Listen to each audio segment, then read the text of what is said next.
Hello friends, welcome to BPSC दर्पण।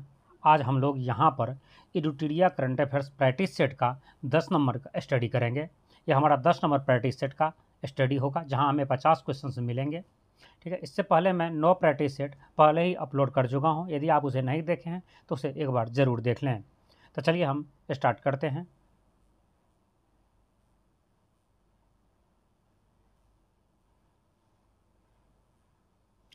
वर्ष 2023 का 58वां ज्ञानपीठ पुरस्कार से किसे सम्मानित नहीं किया गया है? क्योंकि इनमें से 2 आदमी को 2023 का 58वां ज्ञानपीठ पुरस्कार दिया गया है और एक को नहीं दिया गया है, तो आपको चूज करना है किसे नहीं दिया गया है। तो समीर चौधरी जी को ही नहीं दिया गया है ज्ञानपीठ पुरस्कार। रामभद्राचार्य को दिया गया है और गुलजार जी को भी दिया गया है। तो आंसर यहाँ पर होगा ऑप्शन 1, जिसे नहीं दिया गया है।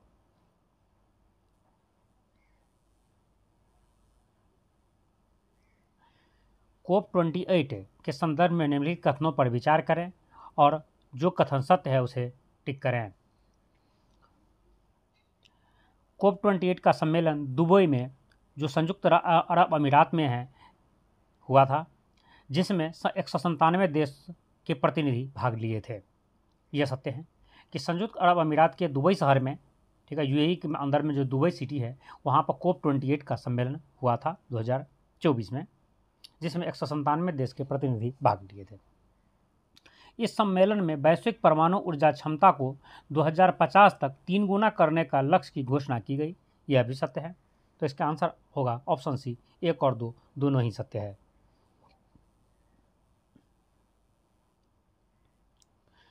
अंतर्राष्ट्रीय सौर गठबंधन के संदर्भ में निम्नलिखित कथनों पर विचार करें और जो कथन सत्य है उसे आपको टिक करना है।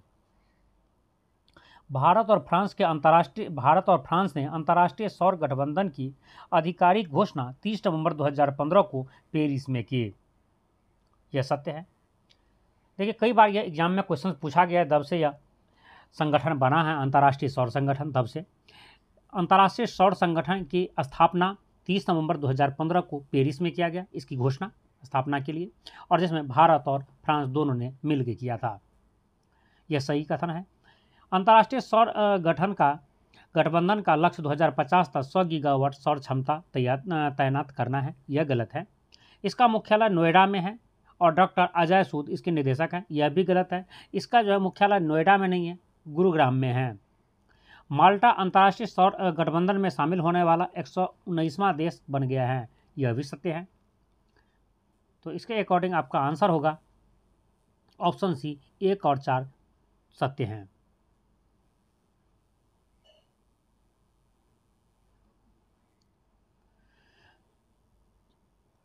ओडिसियस अंतरिक्ष यान के संदर्भ में निम्नलिखित कथनों पर विचार करें और जो सही है उसे टिक करें। यह चंद्रमा के अध्ययन से संबंधित नासा का एक महत्वाकांक्षी मिशन है। यह सत्य है। यह मिशन आर्टेमिस अभियान का हिस्सा है। यह भी सत्य है। आर्टेमिस अभियान नासा द्वारा चलाया जाता है चंद्रमा के लिए, ठीक है। और यदि देखिए यहाँ पर ओडिसियस अंतरिक्ष यान किससे संबंधित है, तो यह चंद्रमा से संबंधित है। यह किससे संबंधित है, नासा से संबंधित है। इस तरह से एग्जाम में क्वेश्चन 1 मार्क्स का आपके लिए बड़ा आसान सा छोटा सा क्वेश्चन पूछ देगा। और यदि आपको नहीं आता है तो आपको बड़ा अफसोस होगा कि ओडिसियस अंतरिक्ष यान नासा का है, जो चंद्रमा के लिए, चंद्रमा का अध्ययन के लिए यह मिशन चलाया गया है और यह आर्टेमिस अभियान का ही हिस्सा है। इस तरह से दोनों ही ऑप्शन सही हैं। तो आंसर होगा ऑप्शन सी, 1 और 2 दोनों ही सत्य हैं।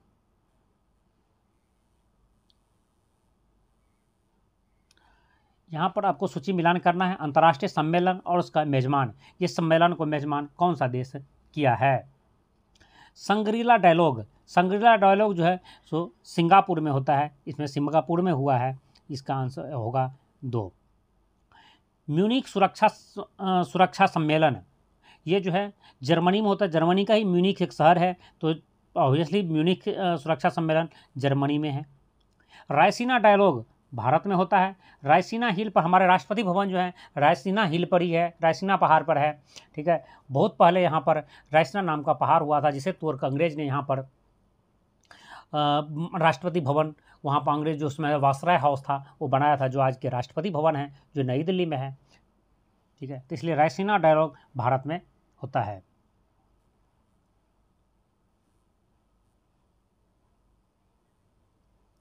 अंतर्राष्ट्रीय बौद्ध संपदा सूचकांक के संबंध में निम्नलिखित कथनों पर विचार करें। उपरोक्त में से कौन सी कथन सही है, सही नहीं है, या तो गलत कथन को आपको सिलेक्ट करना है। यह यूएस चैम्बर ऑफ कॉमर्स द्वारा जारी किया जाता है, यह सत्य है। अंतर्राष्ट्रीय बौद्धिक संपदा सूचकांक किसके द्वारा जारी किया जाता है, तो यह यूएस चैम्बर ऑफ कॉमर्स द्वारा जारी किया जाता है। इस सूचकांक में शीर्ष स्थान वाले देश यूएसए, यूके और फ्रांस हैं, यह भी सत्य है। इस सूचकांक में भारत का स्थान रैंकिंग जो है 41वां मिला है, यह गलत है। भारत को इसमें 42वां रैंकिंग मिला है, तो ऑप्शन तीसरा गलत है। तो आंसर होगा ऑप्शन सी, 3 गलत है, तीसरा।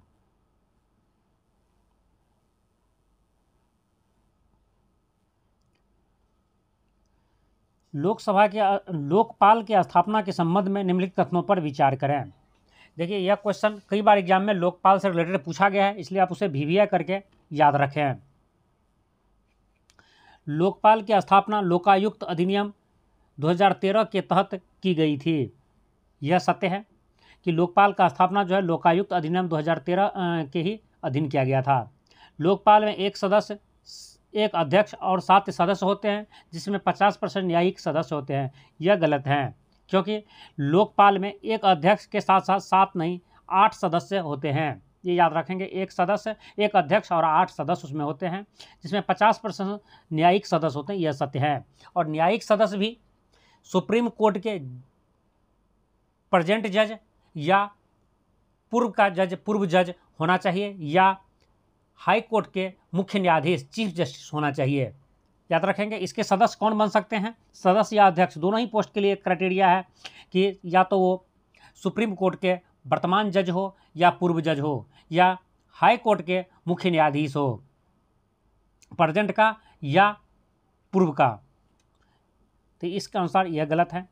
सदस्यों का कार्यकाल 5 वर्ष और 65 वर्ष की आयु तक होता है, यह भी गलत है, क्योंकि जो सदस्य का कार्यकाल, अध्यक्ष और सदस्य दोनों याद रखेंगे, अध्यक्ष और सदस्य दोनों का ही जो कार्यकाल होता है 5 वर्ष या 70 वर्ष, इन दोनों में से जो पहले आ जाए वो रिटायर कर जाएंगे। वो 70 वर्ष पूरा करते हैं तो रिटायर हो जाएंगे, या नहीं तो 5 वर्ष तक कार्यकाल उनका होगा। और इसकी जो अध्यक्ष और सदस्य के लिए पूर्व न्यायाधीश, इसका जो अभी वर्तमान में पूर्व न्यायाधीश न्यायमूर्ति अजय मानिक राव खानविलकर को लोकपाल का नया अध्यक्ष नियुक्त किया गया है, यह सच है, यह सत्य है, क्योंकि वर्तमान में जो लोकपाल के अध्यक्ष हैं वह जो है न्यायमूर्ति अजय मानिक राव खानविलकर जी हैं। तो इसके अनुसार देखा जाए तो इस ऑप्शन में आपका दूसरा और तीसरा गलत था, बाद बाकी जो 2 सही था। मैं चारों का सही आंसर आपको बता चुका हूँ। तो इसके अकॉर्डिंग आपका आंसर होगा ऑप्शन ए, 2 ही कथन, 1 और 4 सही था, 2 गलत था।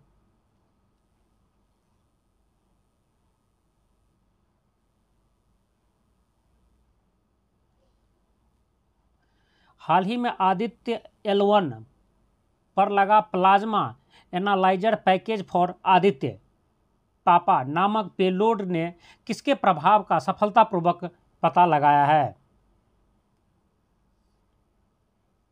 यह कोरोनल मास इजेक्शन का पता लगाया है।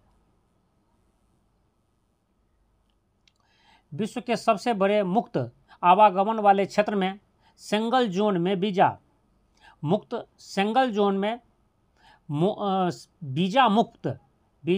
पहुंच सुनिश्चित करने वाला अंतिम गैर यूरोपीय यूनियन देश कौन है, तो यह देश है कोसोवो।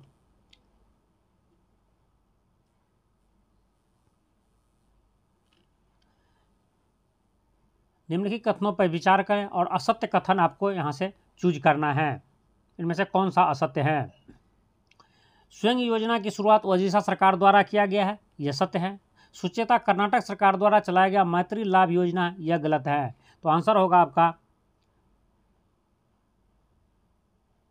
ऑप्शन बी, क्योंकि जो गलत है उसी को चूज करना, असत्य को चूज करना है, तो दूसरा असत्य है, तो ऑप्शन बी आपका आंसर होगा।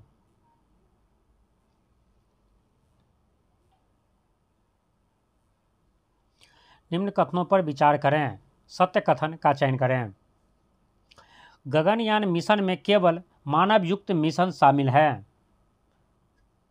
तो यह गलत है, क्योंकि गगनयान जो भारत का मिशन है, इसरो का मिशन है चंद्रमा के लिए, इसमें मानव युक्त भी हैं और मानव रहित भी हैं। अभी जो हमारा गगनयान 1 और 2 गया जिसमें कोई मानव नहीं गया है।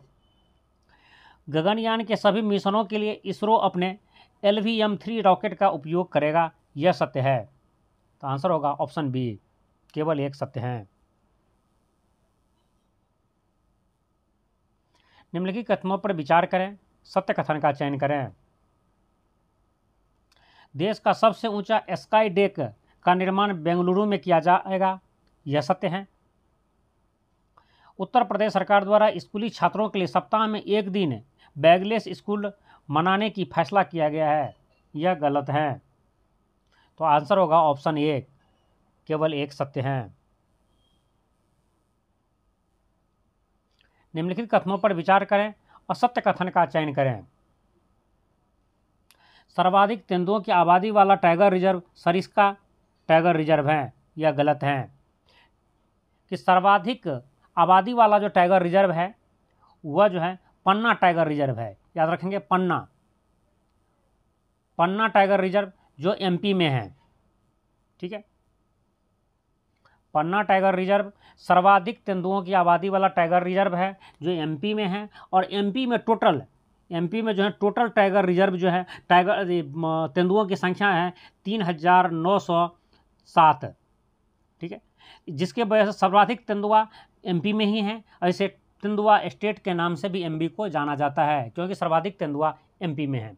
यहाँ क्वेश्चन ये नहीं है कि MP, यहाँ सर्वाधिक तेंदुओं वाला टाइगर रिजर्व कौन सा है, तो यह टाइगर रिजर्व पन्ना टाइगर रिजर्व है, सरिस्का टाइगर रिजर्व नहीं है, ठीक है। तेंदुओं की उच्चतम घनत्व वाला tiger reserve Nagarjuna tiger Srisailam tiger reserve है, कर्नाटक में है यह रिजर्व, यह भी गलत है, यह नहीं है। कि सबसे ज़्यादा घनत्व जो है इस जो है सरिस्का टाइगर रिजर्व में है, जो राजस्थान में है, ठीक है। सरिस्का टाइगर रिजर्व राजस्थान में, जहाँ पर तेंदुओं के सर्वाधिक घनत्व है, ठीक है। जबकि सबसे ज़्यादा तेंदुआ पन्ना टाइगर रिजर्व में है जो MP में है, और ये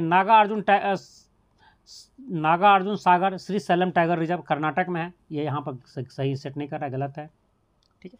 घनत्व सबसे ज़्यादा सरिस्का में है। तो इसके अनुसार ये ऑप्शन के अनुसार ये दोनों ही गलत हैं, तो आंसर होगा ऑप्शन सी, 1 और 2 दोनों गलत हैं। मैं दोनों का ही सही जवाब आपको बता चुका हूँ, याद रखेंगे आप उसे। निम्नलिखित कथनों पर विचार करें, सत्य कथन का चयन करें। लेबनान के न्यायाधीश नवाब सलाम को अंतर्राष्ट्रीय न्यायालय के नए अध्यक्ष के रूप में चुना गया है, यह सत्य है। यदि आपसे पूछे प्रेजेंट में अंतर्राष्ट्रीय न्यायालय के नए अध्यक्ष कौन है, तो यह है नवाब सलाम, जो लेबनान के न्यायाधीश हैं। ग्रीस समलैंगिक विवाह को वैध बनाने वाला पहला बहुसंख्यक रूढ़िवादी ईसाई देश बन गया है, यह सत्य है। पहला ऐसा ईसाई देश ग्रीस बन गया है जो समलैंगिक विवाह को वैध करार दे रहा है।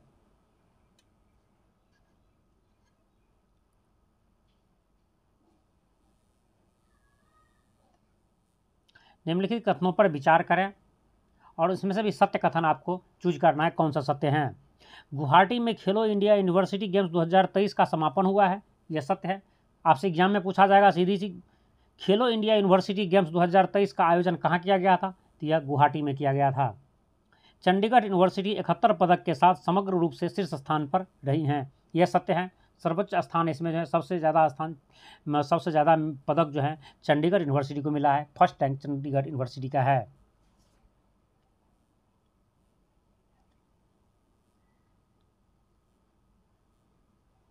फरवरी 2024 में प्रधान वैज्ञानिक सलाहकार प्रोफेसर अजय कुमार सूद द्वारा कहाँ महिलाओं के लिए विज्ञान एक प्रौद्योगिकी और नवाचार स्वाति पोर्टल लॉन्च किया गया है। यह पोर्टल नई दिल्ली में लॉन्च किया गया है। यहाँ पर आपसे 3 क्वेश्चन पूछा जाएगा। स्वाति पोर्टल इनमें से किससे संबंधित हैं, तो यह विज्ञान एवं प्रौद्योगिकी और नवाचार से संबंधित हैं, ठीक।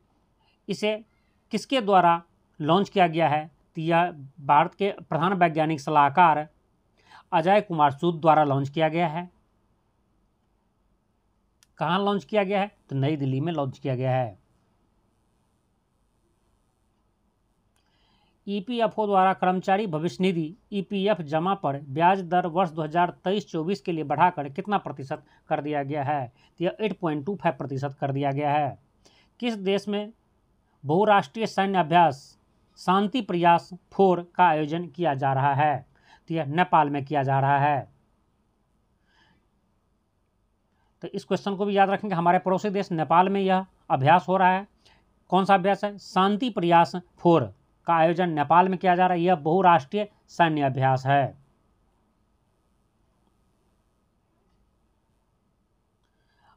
IEEE केरल अनुभाग ने निम्नलिखित में से किसे वर्ष 2024 के लिए KPP नामबिहार पुरस्कार से सम्मानित किया है? यह है एस सोमनाथन, जो इसरो के चीफ हैं, इसरो के अध्यक्ष हैं। नेल्सन मंडेला पुरस्कार 2024 के संबंध में निम्नलिखित में से कौन सा कथन सत्य है? National institute of mental health and neuro sciences निम्हांस को 2024 के लिए यह पुरस्कार दिया गया, यह सत्य है। निम्हांस बेंगलुरु में है। बेंगलुरु में जो है national institute of mental health and neuro sciences, जिसे निम्हांस शॉर्ट में बोलते हैं, यह बेंगलुरु में अवस्थित है, उसे यह पुरस्कार दिया गया है। यह पुरस्कार संयुक्त रूप से बोत्सवाना के प्रोफेसर बोंटले मोगोंगवे और निम्हांस को दिया गया है, यह भी सत्य है। निम्हांस को मानसिक स्वास्थ्य और कल्याण को बढ़ावा देने के लिए WHO द्वारा यह पुरस्कार दिया गया है, यह सत्य है। तो यहाँ पर आंसर होगा ऑप्शन डी, उपयुक्त में से तीनों सही हैं, उपयुक्त सही है। देखिए यहाँ से 3-4 क्वेश्चन आपको याद रखना है। पहला पूछेगा निम्हांस का फुल फॉर्म क्या है? तो national institute of mental health and neuro sciences.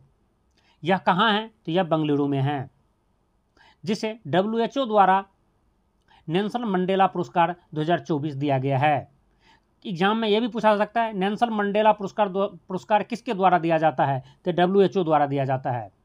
यदि आपको ऑप्शन ए बी करके दे दे, ए में दे दे निम्हांस को दिया गया है, बी में दे दे बोत्सवाना के प्रोफेसर के नाम लिख दे आपको बोंटले मोगोंगवे, और सी में देख दे एक से अधिक, तो आपको एक से अधिक में टिक करना है, या ये A+B, ए और बी दोनों को टिक करना है। इसलिए याद रखेंगे, इस तरह के क्वेश्चन BPSC में तो जरूर पूछे जाएंगे।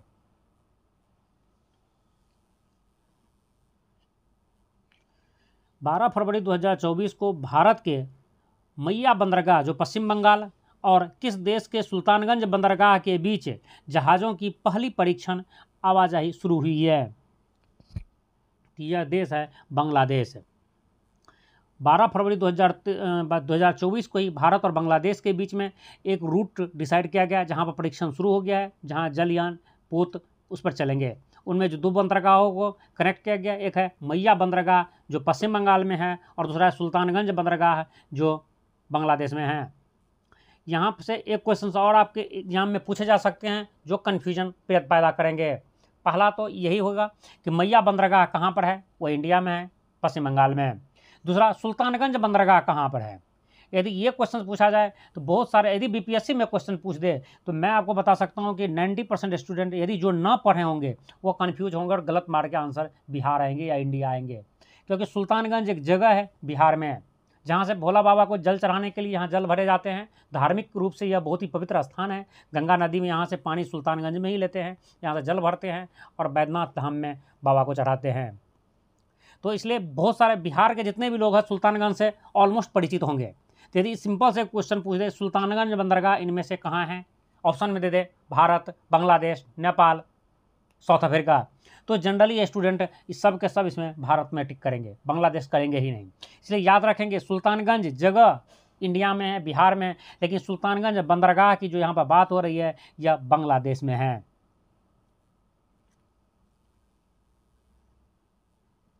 निम्नलिखित में से किस विश्वविद्यालय ने इंटरनेट पर गुरुमुखी लिपि में टाइपिंग को बेहतर बनाने के लिए पुराण प्रणाली की शुरुआत की है? तो यह यूनिवर्सिटी है पंजाब विश्वविद्यालय, पंजाब यूनिवर्सिटी द्वारा पुराण प्रणाली शुरू किया गया है जो गुरुमुखी लिपि में जो है टाइपिंग को बढ़ावा देगा। 12 फरवरी 2024 को रक्षा मंत्री राजनाथ सिंह द्वारा भारत के पहले चीफ ऑफ डिफेंस स्टाफ दिवंगत जनरल बिपिन रावत की प्रतिमा का अनावरण किस शहर में किया गया है? ये देहरादून में किया गया है। देहरादून में जनरल बिपिन रावत की याद में वहाँ पर एक प्रतिमा बनाया गया है, जिसका अनावरण हमारे रक्षा मंत्री राजनाथ सिंह द्वारा किया गया है। क्योंकि देहरादून में इसलिए किया गया है, उत्तराखंड में ही दिवंगत CDS बिपिन रावत जी का जन्म स्थान है, वहीं उसका घर था, इसलिए उत्तराखंड की राजधानी देहरादून में इसकी प्रतिमा लगाया गया है। यदि आपसे यहाँ पर एक क्वेश्चन पूछ दे, जनरल बिपिन रावत पार्क कहाँ पर है, तो गलती से भी उत्तराखंड या देहरादून आप मत टिक कीजिएगा, क्वेश्चन आंसर आपका गलत हो जाएगा। क्योंकि आप इमेजिन भी नहीं कर सकते हैं, यदि आप पढ़े नहीं हैं, जाने नहीं हैं, तो इस क्वेश्चन का आंसर कि जनरल बिपिन रावत पार्क कहाँ पर है। यदि आप कमेंट्स करके बता सकते हैं, यदि आपको पता है तो बताइए, वैसे मैं आपका आंसर बता रहा हूँ। जनरल बिपिन रावत पार्क झांसी में है। ठीक है, तो जनरल बिपिन रावत का प्रतिमा कहाँ लगाया गया है? देहरादून में, याद रखेंगे। और general Bipin Rawat park same नाम है, जनरल बिपिन रावत पार्क, यह झांसी में है, यूपी में है। वर्ल्ड गवर्नमेंट समिट 2024 के संबंध में कौन सा कथन सत्य है? भारत ने अपने नवोन्वेषी आई रेस्ट प्रोजेक्ट के लिए AI संचालित सरकारी सेवाएं श्रेणी में प्रतिष्ठित 9वां गोवटेक पुरस्कार हासिल किया है। यह सत्य है। दुबई के विश्व गवर्नमेंट समिट 2024 में दुनिया की पहली एयर टैक्सी सेवा शुरू करने के लिए समझौता पर हस्ताक्षर हुआ है। यह भी सही है। इस पहल का मुख्य आकर्षण जॉबी एविएशन S4 एक नवाचारी विमान है, जिसमें एक पायलट सहित 4 यात्री आराम से उड़ान भर सकते हैं। यह भी सही है। इस तरह से ऑप्शन डी आपका आंसर होगा, उपयुक्त में से उपयुक्त सभी।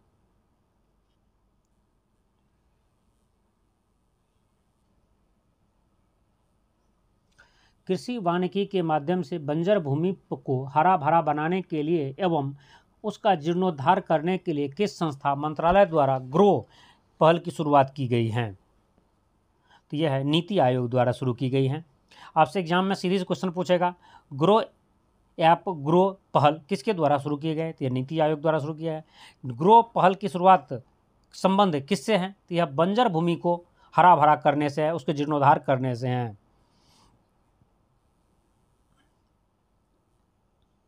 हाल ही में किस राज्य सरकार ने काजी नींबू को अपना राज्य फल घोषित किया है?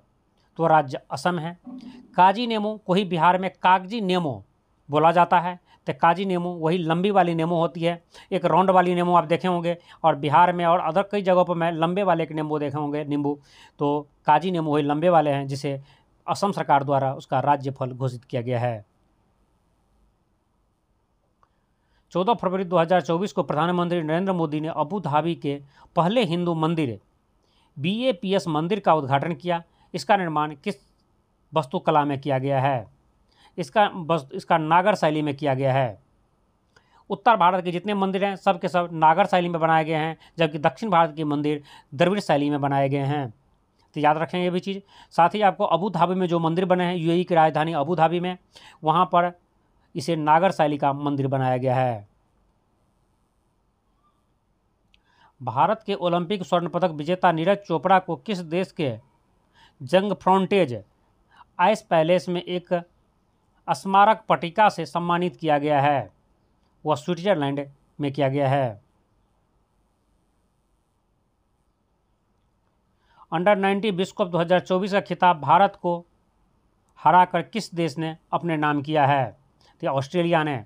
यहाँ पर 2 क्वेश्चन और आप याद रखेंगे। अंडर 19 विश्व कप 2024 जो क्रिकेट का विश्व कप है, अंडर 19 का है, उसे ऑस्ट्रेलिया ने भारत को हराकर जीत लिया है। और वनडे का जो वर्ल्ड कप 2024 में हुआ है, जो भारत में ही हुआ था, जिसका फाइनल गुजरात के नरेंद्र मोदी स्टेडियम में हुआ था, उसमें भी ऑस्ट्रेलिया ने ही भारत को हरा करके ये ट्रॉफी भी जीता है, वर्ल्ड कप, वनडे का भी वर्ल्ड कप जीता है। तो याद रखेंगे।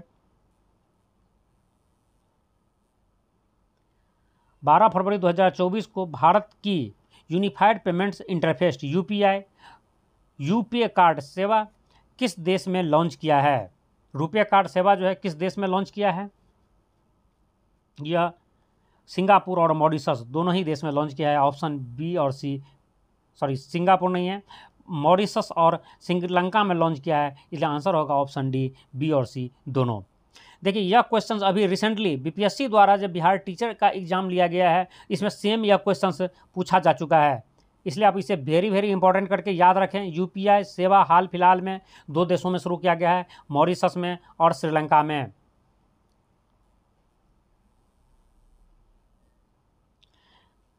SAFF, सैफ उसको बोल सकते हैं, सैफ महिला अंडर 19 चैंपियनशिप 2024 का खिताब किस देश ने जीता है? इसे जीता है भारत और बांग्लादेश दोनों ने, तो ऑप्शन सी होगा आंसर। अब यहाँ पर बड़े आप कंफ्यूज होंगे कि यार 2 देश एक मैच को कैसे जीत सकता है, ठीक है। और याद रखेंगे यह सैफ महिला अंडर 19 चैंपियनशिप जो है फुटबॉल का मैच है, ठीक है, फुटबॉल का यह चैंपियनशिप था जिसे संयुक्त रूप से भारत और बांग्लादेश को इसमें विजेता घोषित किया गया है। क्यों ऐसा हुआ है? क्योंकि भारत और बांग्लादेश फाइनल मैच खेल रहे थे, दोनों एक एक गोल करके बराबर पर और मतलब बराबर कर लिए थे और टाइम आउट हो गया।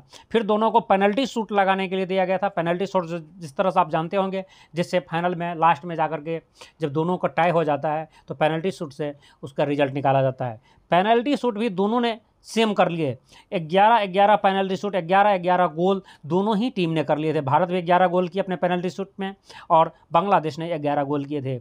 मतलब उन्होंने एक एक गोल से टाई किया, फिर 11-11 गोल से टाई किया।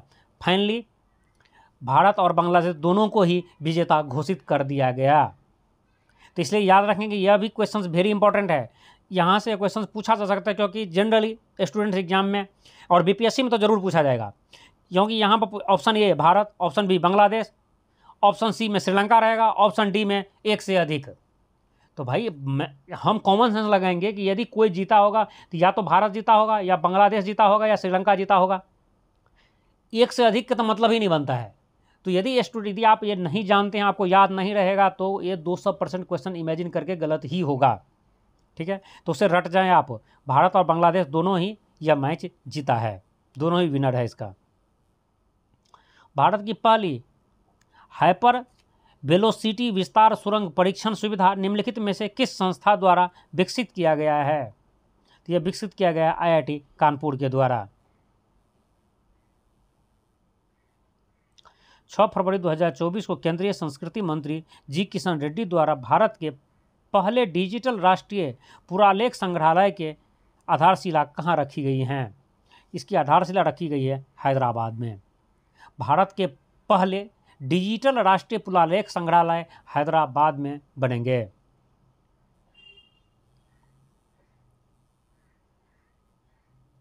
वर्ष 2024 को भारतीय नौसेना ने वर्ष के रूप में घोषित किया है। वर्ष 2024 को भारतीय नौसेना ने किस रूप में घोषित किया है, किस नाम से घोषित किया है? तो यह नौसैनिक नागरिकों का वर्ष है।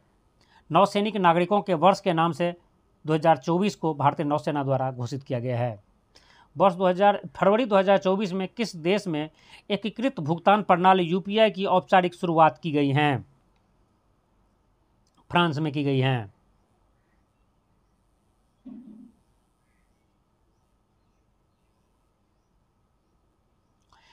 हाल ही में हुई नियुक्तियों के संबंध में कौन सा कथन सत्य है? आपके सत्य कथन इनमें से चूज करना है। ओल्जा बेक्टेनोव कजाकिस्तान के प्रधानमंत्री बने हैं, यह सत्य हैं। अलेक्जेंडर स्टूब फिनलैंड के राष्ट्रपति बने हैं, यह भी सत्य हैं। अरविंद पनगड़िया 16वें वित्त आयोग के अध्यक्ष बने हैं, यह भी सत्य हैं। तो ऑप्शन डी होगा आपका आंसर, उपयुक्त सभी।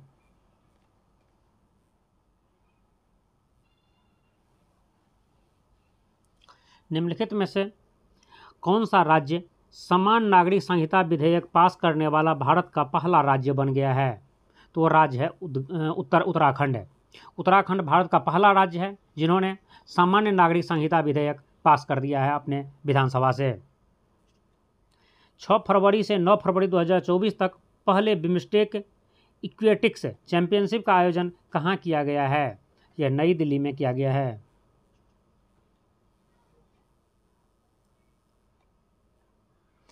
सोते हुए ध्रुवीय भालू की तस्वीर के लिए निम्नलिखित में से किसे wild life photographer of the year people's choice award प्रदान किया गया है? यह अवार्ड मिला है नीमा सरीखानी को। ऑप्शन बी आपका आंसर है।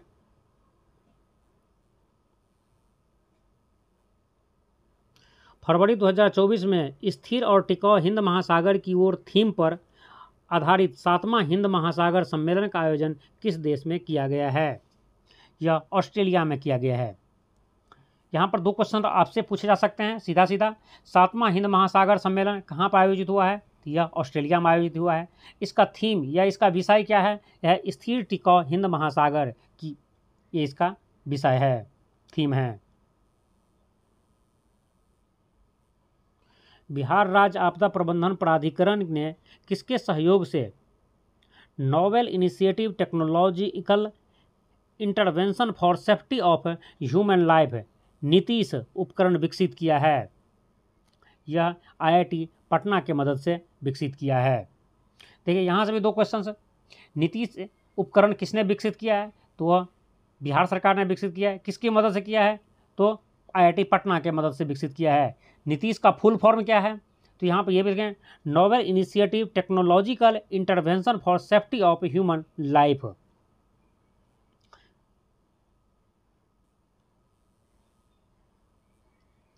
राष्ट्रपति द्रौपदी मुर्मू द्वारा 10 फरवरी 2024 को किस शहर में आदि महोत्सव 2024 का उद्घाटन किया गया है? यह नई दिल्ली में किया गया है। आदि महोत्सव 2024 नई दिल्ली में मनाया गया है। पृथ्वी वातावरण को गर्म होने पर पृथ्वी के वायुमंडल और महासागरों का अध्ययन करने के लिए किस अंतरिक्ष एजेंसी द्वारा plankton, aerosol, cloud, ocean ecosystem PES mission launch किया गया है? तो यह मिशन लॉन्च किया गया है नासा के द्वारा। याद रखिएगा, PES मिशन किससे संबंधित हैं? तो यह नासा से संबंधित है, नासा के द्वारा उसे लॉन्च किया गया है। भारत का पहला अत्याधिक लघु पशु अस्पताल ट्रस्ट टाटा ट्रस्ट के द्वारा किस शहर में शुरू किया गया है? तो यह शहर है आपका मुंबई। मुंबई में टाटा ग्रुप के द्वारा एक लघु पशु अस्पताल का शुरुआत किया गया है। विश्व सरकार शिखर सम्मेलन 2024 के संबंध में कौन सा कथन सत्य है? विश्व सरकार शिखर सम्मेलन 2024 का आयोजन दुबई UAE में किया गया, यह सत्य है। इसमें भारत, तुर्की, कतर को सम्मानित अतिथि नामित किया गया, यह भी सत्य है। इस सम्मेलन का विषय शेपिंग फ्यूचर गवर्नमेंट्स था, यह भी सत्य है। तो आंसर होगा ऑप्शन डी, उपयुक्त सभी। हाल ही में किस देश ने 8 भारतीय नौसेना के पूर्व कर्मियों को मौत की सज़ा सुनाई थी जिन्हें रिहा कर दिया गया है? तो वह देश था कतर। कतर के द्वारा ही भारत के 8 पूर्व नौसैनिक को मौत की सज़ा वहाँ सुनाया गया था। रिसेंटली उसे रिहा कर दिया गया है, वो लोग भारत आ चुके हैं। इस तरह से हमारा यह 50 क्वेश्चन का जो सेट था करंट अफेयर्स का, जो कंप्लीट हो गया है। नेक्स्ट सेट हमारा फिर 50 क्वेश्चंस का होंगे, जो हमारा 11th सेट होंगे। या 10 सेट तक हमारा कंप्लीट हो चुका है और जिसकी वीडियो पहले से भी अपलोडेड है। यदि आप नहीं देखे हैं तो 1 से 9 तक का वीडियो हमारे प्लेलिस्ट में, जो इरिटेरिया करंट अफेयर्स 2024 के नाम से प्लेलिस्ट बना हुआ है, वहाँ से आप जाकर देख सकते हैं। चाहे इस वीडियो के डिस्क्रिप्शन बॉक्स में भी आपको इसका लिंक मिल जाएगा, वहाँ से भी आप सारे वीडियो एक एक करके देख सकते हैं। यदि यह वीडियो आपको यूजफुल लगा हो तो उसे लाइक कर दीजिए, अपने फ्रेंड्स को शेयर कर दीजिए। और आप इस चैनल पर नए हैं और इसी तरह के वीडियो देखना चाहते हैं तो आप हमारे इस चैनल को सब्सक्राइब कर लीजिए। जय हिंद।